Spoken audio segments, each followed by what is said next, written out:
Allahabad high court stenographer का exam संपन्न हो चुका है। पेपर का रिव्यू देख लीजिए आप लोग। पेपर की आंसर की मैं आपको अपने अगले वीडियो में प्रोवाइड करा दूंगा कुछ समय के बाद। तो पहला क्वेश्चन देखिएगा, क्या पूछा गया था। निम्नलिखित में से 1857 विद्रोह के मुख्य नेताओं की पहचान करें। नीचे दिए गए विकल्पों में से सही उत्तर का चयन कीजिए। अगला क्वेश्चन पूछा गया था, भारत में पाया गया इनमें से प्राचीनतम मंदिर जो है वो कौन सा था। तीसरा क्वेश्चन था, निम्नलिखित में से कौन संयुक्त राष्ट्र की आधिकारिक भाषाओं का सही संयोजन है। अगला क्वेश्चन था, मुगल शैली की लघु चित्रकारी स्वदेशी थीमों और शैलियों का डैश थीमों और शैलियों के साथ मिश्रण है। पांचवा क्वेश्चन था, पृथ्वी की सतह पर ठंडी वायु के एक परत के ऊपर उष्ण वायु की एक परत हो सकती है, यह डैश क्या कहलाता है। अगला क्वेश्चन था, उनके प्राकृतिक निवास स्थान से बाहर प्रजातियों का परीक्षण क्या कहलाता है। एक क्वेश्चन आपका सुमेलित से पूछा गया था, सुमेलित करने को बोला जा रहा है। इसमें नीचे दिए गए विकल्पों में से सही उत्तर का चयन कीजिए। अगला क्वेश्चन था कि प्रधानमंत्री गरीब कल्याण अन्न योजना किस वर्ग में शुरू किया गया, किस वर्ष में शुरू किया गया। नवा क्वेश्चन था, उत्तरी भारत में शीतकाल में बरसात होने का मुख्य कारण क्या है। 10वां क्वेश्चन था, मानसून पूर्व जिन बौछारों से आम जल्दी पक जाते हैं उन्हें आम्र बौछार कहा जाता है, ये कहाँ पे होते हैं। 11वां क्वेश्चन था कि यूएनओ द्वारा वर्णित एसडीजीज साधारण विकास लक्ष्य का सही संख्या चुनें। ये क्वेश्चन पूछा गया था। अगला क्वेश्चन था कि निम्नलिखित में से कौन भारतीय उपग्रह है। नीचे दिए गए विकल्पों में से सही उत्तर का चयन कीजिए। 2011 की जनगणना के अनुसार किस राज्य संघ क्षेत्र का जनसंख्या घनत्व जो है वो सर्वाधिक है, यह क्वेश्चन पूछा गया था। अगला क्वेश्चन था 14वां कि भारतीय राष्ट्रीय मानव विकास रिपोर्ट 2011 के अनुसार किस राज्य का मानव विकास सूचकांक HDI उच्चतम है। अगला क्वेश्चन था, निम्नलिखित में से कौन से कार्य आपराधिक विधि का उल्लंघन करते हैं। नीचे दिए गए विकल्पों में से सही उत्तर का चयन कीजिए। देखिए क्वेश्चन आपका रीजनिंग से पूछा गया था, निम्नलिखित अंक श्रृंखला में कितने ऐसे 5 हैं जिनके तुरंत बाद 3 अथवा 4 आता है किंतु उनके ठीक पीछे 8 अथवा 9 नहीं आता है। ये क्वेश्चन का देखिए आपका रीजनिंग से एक और क्वेश्चन पूछा गया था। ये देखिए रीजनिंग का क्वेश्चन पूछा गया था। अगला क्वेश्चन था कि PURA से आशय क्या है, यानी कि PUR का फुल फॉर्म पूछा गया था। अगला क्वेश्चन था कि प्रधानमंत्री जन धन योजना किस वर्ष में शुरू की गई थी, तो ये वर्ष 2013 में शुरू की गई थी। ये तो बच्चों वाला क्वेश्चन है, सभी लोग आसानी से बता सकते हैं। सूची 1 को सूची 2 के साथ शामिल करने के लिए बोला गया था। नीचे दिए गए विकल्पों में से सही उत्तर का चयन कीजिए। अगला क्वेश्चन था कि AEPS से आशय क्या है, फुल फॉर्म पूछा गया था। 23वां क्वेश्चन था कि नीचे दिए गए विकल्पों में से लुप्त संख्या ज्ञात कीजिए। लुप्त संख्या पूछा गया था। अगला क्वेश्चन था, निम्नलिखित में से प्राथमिक गतिविधियों की पहचान करें। नीचे दिए गए विकल्पों में से सही उत्तर का चयन कीजिए।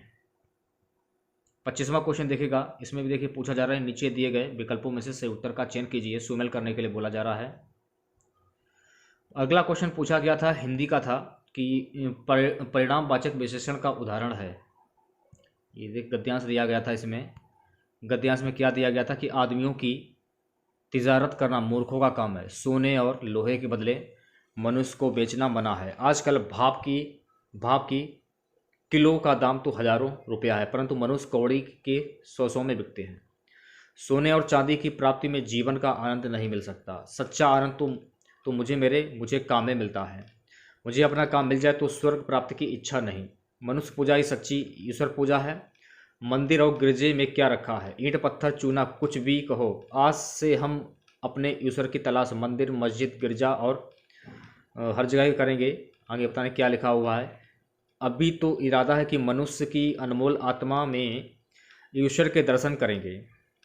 यही आदि है, यही धर्म है। मनुष्य के हाथ तो ईश्वर का दर्शन कराने वाले निकले हैं।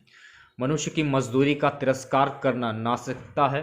बिना काम, बिना मजदूरी, बिना हाथ के, कला कौशल के, विचार और चिंता किस काम के। सभी देशों में इतिहास से सिद्ध है कि निकम्मे पादरियों, मौलवियों, पंडितों और साधुओं का दान के अत्र पर पला हुआ ईश्वर चिंतन अंत में पाप, आलस्य और भ्रष्टाचार में परिवर्तित हो जाता है।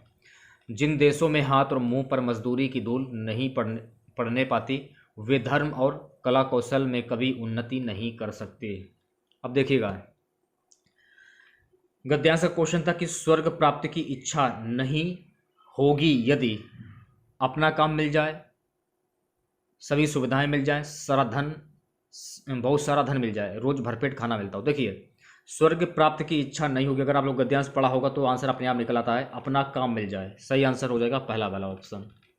अब देखिएगा अगला क्वेश्चन गद्यांश का, किनके बिना कौशल, कला के विचार और चिंता व्यर्थ हैं। भवन, सोना, मोटरगाड़ी, मजदूरी।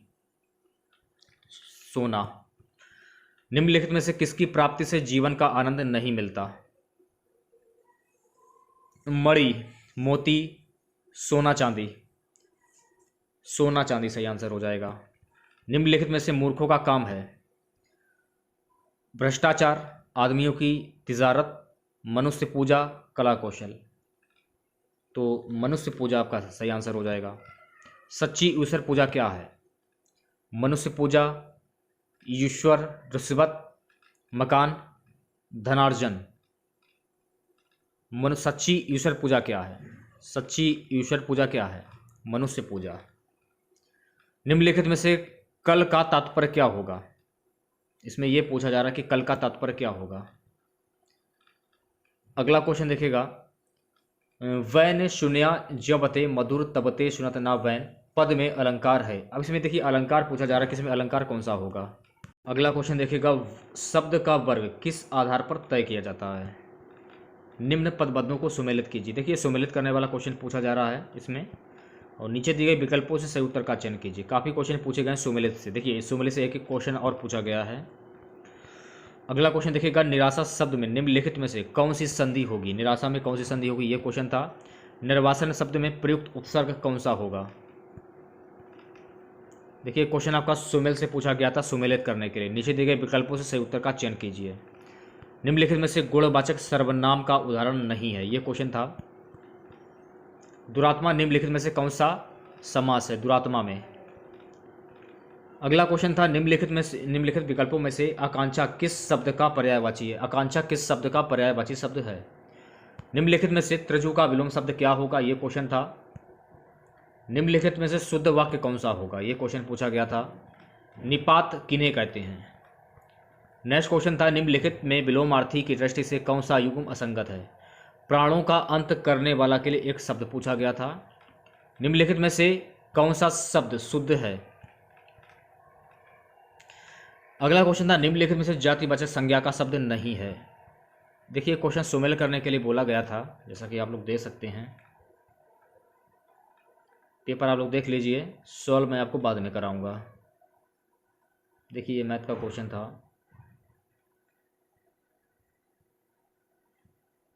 कुछ क्वेश्चन धुंधले भी हैं, शायद आपके समझ में ना आ रहे हों फिलहाल। देख सकते हैं आप लोग, ये मैथ के क्वेश्चन हैं। अगर आपको पेपर का पीडीएफ चाहिए तो आप हमारा टेलीग्राम ग्रुप ज्वाइन कर लीजिए, वहाँ पर आपको पेपर का पीडीएफ मिल जाएगा। मैथ भी पूछे गए थे, रीजनिंग से भी क्वेश्चन थे आज। वैसे रीजनिंग तो सिलेबस में नहीं था, फिर भी रीजनिंग के क्वेश्चन पूछ लिए गए थे। इंग्लिश देखिए, इंग्लिश भी है आप में, इंग्लिश के भी क्वेश्चन पूछे गए थे। देख सकते हैं आप लोग कि इंग्लिश से कैसे क्वेश्चन पूछे गए थे। पूरे के पूरे 100 क्वेश्चन पूछे गए थे। ठीक है, आंसर की मैं आपको थोड़ी देर में प्रोवाइड करा दूंगा, तो चैनल को ज़रूर सब्सक्राइब करें आप लोग। तो मिलते हैं नेक्स्ट वीडियो के साथ। जय हिंद, जय भारत।